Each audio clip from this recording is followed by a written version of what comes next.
Շինարարության մեջ տարածում գտած հայկական պենաբլոկները եւ պարսկական գազաբլոկները իրականում շատ տարբեր են իրարից։ Եթե փորձարկենք ամրությունները մեկ հարված գազաբլոկին, մեկ հարված պենաբլոկին, տեսնենք ով ավելի երկար կդիմանա։ Սկսենք պենաբլոկից։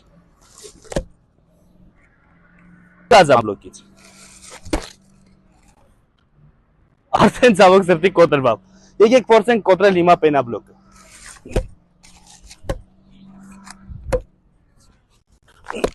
Բլոկների բաց բջջային կառուցվածքը թույլ չի տալիս, որպեսզի իրենք ունենան